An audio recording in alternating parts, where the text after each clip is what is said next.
Hi friends, പുതിയ വീഡിയോയിലേക്ക് എല്ലാവർക്കും സ്വാഗതം. ഇത്തവണ നമ്മൾ നോക്കാൻ പോകുന്ന വിഷയം എന്ന് പറയുന്നത് തംബ്നെയിൽസിനെ കുറിച്ചിട്ടാണ്. നമ്മുടെ യൂട്യൂബ് ചാനലാണെന്നുണ്ടെങ്കിലും നമ്മുടെ സോഷ്യൽ മീഡിയ ആണെങ്കിലും ഈവൻ നമ്മുടെ വെബ്സൈറ്റ് ആണെങ്കിൽ പോലും നമുക്കറിയാം തംബ്നെയിൽ വഹിക്കുന്ന പങ്കെന്ന് പറയുന്നത് ചെറുതല്ല എന്നുള്ളത്.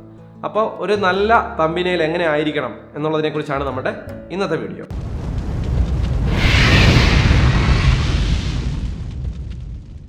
അപ്പോൾ ആദ്യം തന്നെ പറയട്ടെ, ഈ ചാനൽ നിങ്ങൾ സബ്സ്ക്രൈബ് ചെയ്തിട്ടില്ല എന്നുണ്ടെങ്കിൽ തീർച്ചയായിട്ടും സബ്സ്ക്രൈബ് ചെയ്യുക. ഫേസ്ബുക്കിലാണ് കാണുന്നതെങ്കിൽ പേജ് ലൈക്ക് ചെയ്യാനും മറക്കരുത്. അപ്പോൾ ഈ തംബ്നെയിൽ എന്ന് കേൾക്കുമ്പോൾ ചില ആൾക്കാർക്ക് മനസ്സിലാവത്തില്ല എന്താണ് ഈ തംബ്നെയിൽ എന്ന് വെച്ചാൽ. ഈ തംബ്നെയിൽ എന്ന് വെച്ചാൽ മറ്റൊന്നുമല്ല, നമ്മളൊരു യൂട്യൂബ് ചാനൽ കാണുമ്പോൾ അതിനകത്ത് നമ്മൾ യൂട്യൂബിൽ ഏതെങ്കിലും ഒരു വീഡിയോ കാണുമ്പോൾ അതിനകത്ത് കാണിക്കുന്ന വീഡിയോയുടെ ആദ്യം കാണിക്കുന്ന ഇമേജിനെയാണ് തംബ്നെയിൽ എന്ന് പറയുന്നത്. അതുപോലെ തന്നെ നമ്മൾ ഫേസ്ബുക്കിൽ വീഡിയോകൾ അപ്ലോഡ് ചെയ്താലും ആദ്യം നമ്മൾ കാണുന്ന സമയത്തൊരു ചെറിയൊരു ഇമേജ് കാണാം, അതാണ് തംബ്നെയിൽ. അപ്പോൾ പലപ്പോഴും ഈ തംബ്നെയിലാണ് കൂടുതൽ വ്യൂവേഴ്സിനെ നമ്മുടെ ചാനലിലേക്ക് കൊണ്ടുവരുന്നത്. ഇത് വളരെ ഇഫക്റ്റീവായിട്ട് ചെയ്തെങ്കിൽ മാത്രമേ നമ്മുടെ ചാനലിലേക്ക് കൂടുതലായിട്ട് ആൾക്കാർ കാണുകയും ഒക്കെ ചെയ്യുകയുള്ളൂ. വെബ്സൈറ്റ് ആണെങ്കിൽ തന്നെ അതാണ്, നമ്മളൊരു പോസ്റ്റ് വായിക്കുമ്പോൾ തന്നെ അതിന് മുന്നേ നമ്മൾ അതിൻ്റെ ഇമേജ് നോക്കും. ഇമേജ് വളരെ ക്യാച്ചി ആണെന്നുണ്ടെങ്കിൽ പെട്ടെന്ന് നമുക്കൊന്ന് നോക്കാനുള്ളൊരു ടെൻഡൻസി വരും. അപ്പോൾ അതാണ് നമ്മൾ ഇതിനകത്ത് പറയുന്നത്. പല വെബ്സൈറ്റുകളും ഞാൻ കണ്ടിട്ടുണ്ട്, അല്ലെങ്കിൽ വീഡിയോകളിലും കണ്ടിട്ടുണ്ട് ഈ തംബ്നെയിൽ ചെയ്യുന്നതിനെ കുറിച്ചുള്ള എങ്ങനെ വേണം തംബ്നെയിൽ എന്നൊക്കെ ഉള്ളത് വീഡിയോ കണ്ടിട്ടുണ്ട്. പലപ്പോഴും അത്തരം വീഡിയോകളിലെന്ന് പറയുന്നത് വളരെ കുറച്ച് ഭാഗങ്ങൾ മാത്രമേ അവർ പറയാറുള്ളൂ. അല്ലെങ്കിൽ ഏറ്റവും നല്ല ആപ്പ് ഏതാണ്, അല്ലെങ്കിൽ സിമ്പിളായിട്ട് മൊബൈൽ ആപ്പിൽ എങ്ങനെ നമ്മൾ തംബ്നെയിൽ ചെയ്യാം, അതല്ലെന്നുണ്ടെങ്കിൽ അതിനകത്ത് എങ്ങനെ കളർ ഉപയോഗിക്കണം, അതല്ലെങ്കിൽ ഫോണ്ട് എങ്ങനെ വേണം, ഇത്രയുള്ള വളരെ ചുരുങ്ങിയ കാര്യങ്ങൾ മാത്രമാണ് അതിൽ പറയാറുള്ളത്. പക്ഷേ അത് മാത്രമാണോ ഒരു തംബ്നെയിൽ നമ്മൾ ഡിസൈൻ ചെയ്യുന്ന സമയത്ത് ശ്രദ്ധിക്കേണ്ടത്? ഒരിക്കലുമല്ല. ഒരുപാട് കാര്യങ്ങൾ അതിനകത്ത് വരുന്നുണ്ട്. ഉദാഹരണത്തിന് ആ തംബ്നെയിൽ ഉപയോഗിക്കുന്ന ഫയലിൻ്റെ ഫോർമാറ്റ്, അതല്ലെന്നുണ്ടെങ്കിൽ അതിൻ്റെ ഡയമെൻഷൻ എങ്ങനെ ആയിരിക്കണം, ആ ഫയലിൻ്റെ സൈസ് എങ്ങനെ ആയിരിക്കണം, അതിനകത്ത് ടെക്സ്റ്റ് വേണോ അല്ലെങ്കിൽ ഇമേജ് മാത്രം മതിയോ, അതല്ലെങ്കിൽ ടെക്സ്റ്റ് ഇമേജും കൂടെ എങ്ങനെ വേണം, ഇമേജ് ഏത് പൊസിഷനിൽ വെക്കണം, ഇങ്ങനെ ഒരുപാട് കാര്യങ്ങൾ, അല്ലെങ്കിൽ അതിനകത്ത് എഴുതേണ്ട കണ്ടന്റുകൾ എങ്ങനെ ആയിരിക്കണം, ഇത്തരം കാര്യങ്ങളൊക്കെ വളരെ പ്രധാനപ്പെട്ടതാണ്. ഇത് ഏത് ആപ്പിൽ കൂടെ എടുക്കുന്നു എന്നുള്ളതിനെ കുറിച്ചൊന്നും ഞാൻ അത് വിശദമായിട്ട് പറയുന്നില്ല. നിങ്ങൾക്ക് ഏത് ഇഷ്ടമുള്ള രീതിയിലുള്ള ആപ്പുകൾ വേണമെങ്കിൽ നമുക്ക് ഇതിനകത്ത് ഉപയോഗിക്കാനായിട്ട് പറ്റും, ഇത് ചെയ്യാനായിട്ട്. നമ്മൾ അതിൻ്റെ ഡീറ്റെയിൽ സൈഡിലേക്ക് വന്നു കഴിഞ്ഞാൽ ഇമേജിൻ്റെ, അതായത് ഈ തംബ്നെയിൽ ഇമേജ് നമ്മൾ ചെയ്തെടുക്കുന്ന സമയത്ത് അത് എടുക്കേണ്ട ഫോർമാറ്റ്, ഏത് ഫയൽ ഫോർമാറ്റിലാണ് ഇത് ചെയ്യുന്നതെന്ന് പറയുന്നത് വളരെ പ്രധാനപ്പെട്ടതാണ്. അതിന് കാരണം എന്ന് പറയുന്നത് ഓരോ പ്ലാറ്റ്ഫോമിൽ നമ്മൾ ഉപയോഗിക്കുന്ന സമയത്തും വ്യത്യസ്തമായ ഫോർമാറ്റുകൾ തിരഞ്ഞെടുത്തെങ്കിൽ മാത്രമേ അത് ഇഫക്റ്റീവായിട്ട് നമുക്ക് ഉപയോഗിക്കാനായിട്ട് പറ്റുകയുള്ളൂ. ഉദാഹരണത്തിന് നമ്മൾ പറയുകയാണെന്നുണ്ടെങ്കിൽ നമ്മൾ ഫേസ്ബുക്കിലാകാം, അതല്ലാന്നുണ്ടെങ്കിൽ യൂട്യൂബിലാകാം, ഇങ്ങനെയുള്ള വീഡിയോകൾ നമ്മൾ അപ്ലോഡ് ചെയ്യുന്ന സമയത്ത് കഴിയുന്നതും കംപ്രസ്ഡ് ആയിട്ടുള്ള ഫോർമാറ്റ് ഉപയോഗിക്കുന്നത് ഒഴിവാക്കുക. എന്ന് വെച്ച് കഴിഞ്ഞാൽ നമ്മൾ ജെപെഗ് പോലുള്ള ഫോർമാറ്റുകൾ പലപ്പോഴും അത്തരം എന്താ പറയുക തംബ്നെയിലായിട്ട് ഉപയോഗിച്ച് കഴിഞ്ഞാൽ പലപ്പോഴും ഇത് ലിങ്കായിട്ട് പല സ്ഥലങ്ങളിലും സോഷ്യൽ മീഡിയകളിലും ഒക്കെ പോസ്റ്റ് ചെയ്യുന്ന സമയത്ത് അതിൻ്റെ ക്വാളിറ്റി കുറയാനുള്ള ചാൻസ് വളരെ കൂടുതലാണ്. ചാൻസ് അല്ല, കുറയും. അതുകൊണ്ട് തന്നെ അത്തരം ഫോർമാറ്റ് ഉപയോഗിക്കുക. അത് നമ്മൾ PNG പോലെയുള്ള കുറച്ച് വലിയ ഫയൽ സൈസ് ഉണ്ടാകുന്ന ഫോർമാറ്റുകൾ ഉപയോഗിക്കുന്നതായിരിക്കും നല്ലത്. PNG ഫോർമാറ്റ് ഉപയോഗിച്ച് നമ്മൾ തംബ്നെയിൽ ഇട്ട് കഴിഞ്ഞാൽ നമ്മൾ ലിങ്ക്ഡിനാണെങ്കിലോ അതല്ലാന്നുണ്ടെങ്കിൽ ഫേസ്ബുക്കിലാണെങ്കിലോ ഏതിലാണെങ്കിൽ പോലും ലിങ്ക് നമ്മൾ പോസ്റ്റ് ചെയ്യുന്ന സമയത്ത് ഈ വീഡിയോയിൽ നിന്ന് ഓട്ടോമാറ്റിക്കായിട്ടാണ് തംബ്നെയിൽ ഇതിനകത്ത് ക്രിയേറ്റ് ആവുന്നത്. അത് നല്ല ക്വാളിറ്റി കാണുന്നതായിരിക്കും, നല്ല ക്ലാരിറ്റി കാണുന്നതായിരിക്കും. അതല്ല നമ്മൾ ജെപെഗ് ആണ് ഉപയോഗിക്കുന്നതെങ്കിൽ നമുക്ക് കാണാം അത് വ്യക്തമല്ലാത്ത രീതിയിലായിട്ട് വരുന്നത്.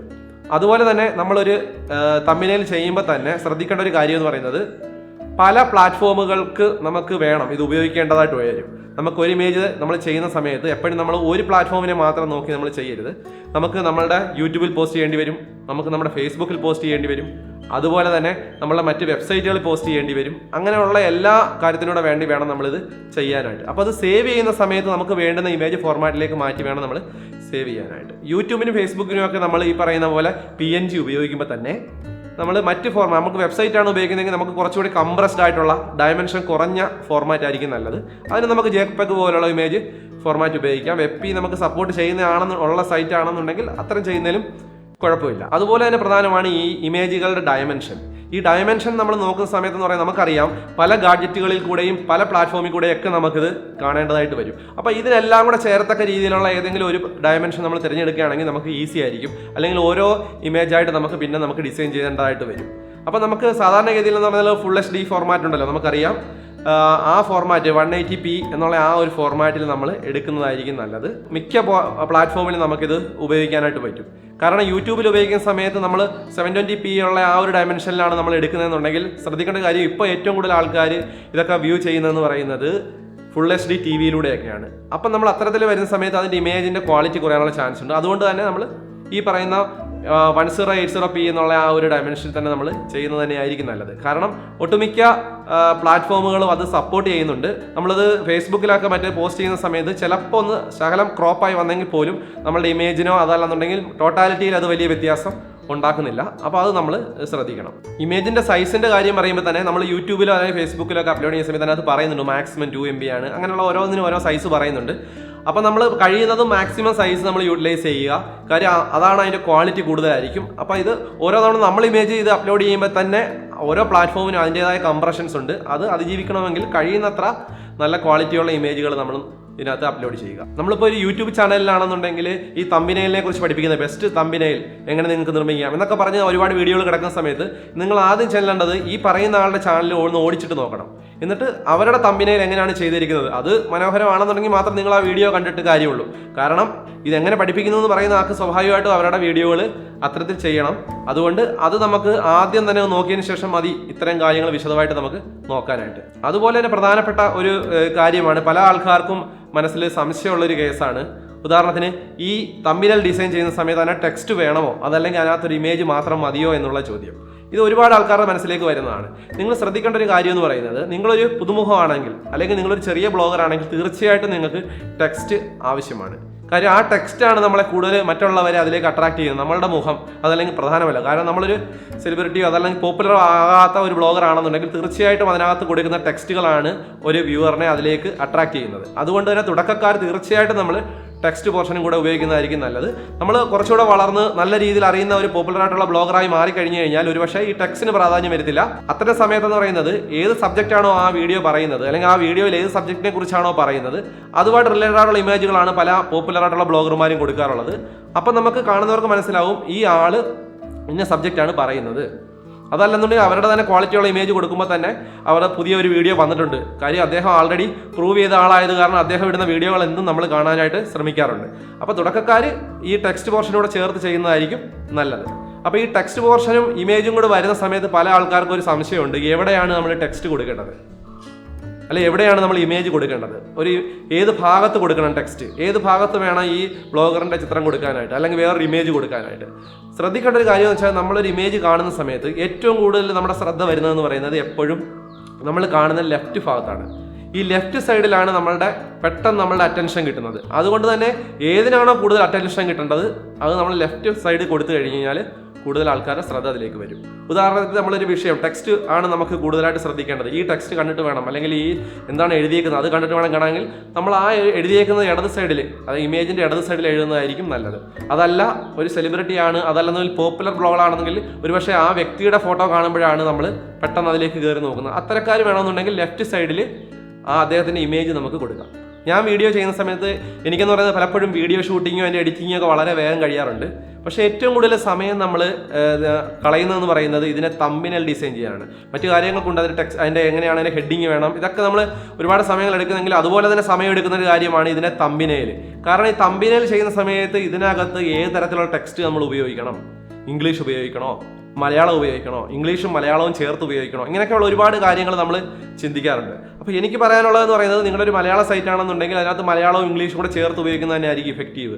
പക്ഷേ ചില വാക്കുകൾ നമുക്ക് പരിചിതം എന്ന് പറയുന്നത് ഇംഗ്ലീഷ് വാക്കായിട്ട് കാണുമ്പോഴായിരിക്കും പെട്ടെന്ന് നമ്മൾ ശ്രദ്ധിക്കുന്നത്. ഗൂഗിൾ എന്നൊരു പക്ഷേ മലയാളത്തിൽ എഴുതുന്നതിനേക്കാൾ നമുക്ക് ഗൂഗിൾ എന്ന് കാണുന്ന സമയത്ത് അല്ലെങ്കിൽ ഫേസ്ബുക്ക് എന്നൊക്കെ കാണുന്ന സമയത്ത് നമുക്ക് പെട്ടെന്ന് SEO എന്നൊക്കെ കാണുന്ന സമയത്ത് നമ്മൾ ഇംഗ്ലീഷ് തന്നെയാണ് ശ്രദ്ധിക്കുന്നത്. അത്തരം വാക്കുകൾ നമ്മൾ ഇംഗ്ലീഷ് ആക്കി കൊടുക്കുകയും അതല്ലാത്ത മറ്റു കാര്യങ്ങൾ പെട്ടെന്ന് മലയാളത്തിൽ കൊടുക്കുകയും ചെയ്തു കഴിഞ്ഞാൽ കുറച്ചുകൂടി ഇഫക്റ്റീവ് ആയിരിക്കും. അതുപോലെ തന്നെ പറയുന്നത് ടെക്സ്റ്റിൻ്റെ ലെങ്ത്. ഈ ടെക്സ്റ്റിൻ്റെ ലെങ്ത് എന്ന് പറയുന്നത് വളരെ വലിച്ചുവാരി കുറേ കാര്യങ്ങൾ എഴുതിയുകൊണ്ട് കാര്യമൊന്നുമില്ല. ഏറ്റവും കുറഞ്ഞ അക്ഷരത്തിൽ പെട്ടെന്ന് നമുക്ക് ആ മെസ്സേജ് കൺവേ ചെയ്യാത്തക്ക രീതിയിലായിരിക്കണം നമ്മൾ അതിനകത്ത് എഴുതുന്ന കണ്ടന്റ് രൂപപ്പെടുത്തേണ്ടത്. അതുപോലെ തന്നെ അതിനകത്ത് ഉപയോഗിക്കുന്ന ഫോണ്ട്, ഈ ഫോണ്ട് എന്ന് പറയുന്നത് ഏറ്റവും സ്റ്റൈലിഷ് ആയിട്ടുള്ള ഫോണ്ട് ആകരുത് ഉപയോഗിക്കുന്നത്.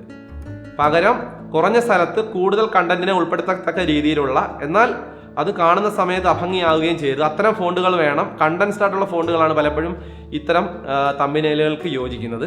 അത് നമ്മൾ ഉപയോഗിക്കണം. അതുപോലെ ഏറ്റവും പ്രധാനപ്പെട്ട ഒരു കാര്യം എന്ന് പറയുന്നത് ഈ തമ്പിനെയിലുകൾക്ക് എന്ന് പറയുന്നത് ആകെ തന്നെ ഒരു കോമൺ അല്ലെങ്കിൽ ഒരു ബ്രാൻഡിങ് എലമെന്റ് കൂടെ കൊണ്ടുവരുന്നത് നന്നായിരിക്കും.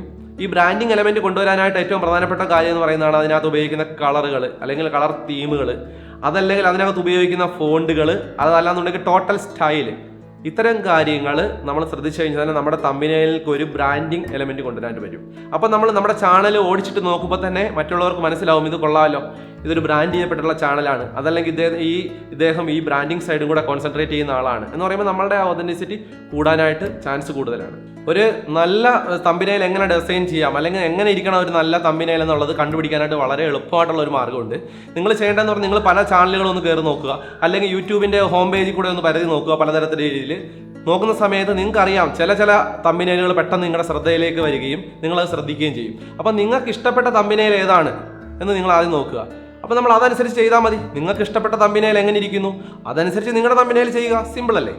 അപ്പോൾ അതിനകത്ത് എന്തൊക്കെയാണ് അവർ ചെയ്തിരിക്കുന്നതെന്ന് നമ്മൾ സൂക്ഷ്മമായിട്ട് നോക്കി തന്നെ നമുക്ക് മനസ്സിലാവും. കാര്യം ഒരുപാട് കളറുകളൊന്നും അതിനകത്ത് ഉപയോഗിച്ചിട്ടില്ല. അതല്ല തുടങ്ങി നമ്മുടെ കമ്പ്യൂട്ടറിൽ കിടക്കുന്ന എല്ലാ ഫോണ്ടുകളും എടുത്ത് ഉപയോഗിച്ചിട്ടുള്ളതായിരിക്കത്തില്ല ഒരു നല്ല തമ്പനയിൽ എന്ന് പറയുന്നത്. മിനിമം ഫോണ്ടുകൾ, മിനിമം കളറിൽ, വളരെ ഒരുപാട് കോംപ്ലിക്കേഷൻ ഇല്ലാതെ ചെയ്യുന്നതാണ് ഏറ്റവും ബെസ്റ്റ് ആയിട്ടുള്ള തമ്പനയിൽ. അതിനകത്ത് ഉപയോഗിച്ചിരിക്കുന്ന ഇമേജുകൾ എന്ന് പറയുന്നത് തീർച്ചയായിട്ടും നല്ല ക്വാളിറ്റിയുള്ള ഇമേജുകളായിരിക്കും. ഒരിക്കലും നമ്മൾ ബ്ലേഡ് ആയിട്ടുള്ള ഇമേജുകളൊന്നും സാധാരണഗതിയിൽ ഉപയോഗിക്കാറില്ല. അങ്ങനെ ഉപയോഗിക്കുകയും ചെയ്യരുത്.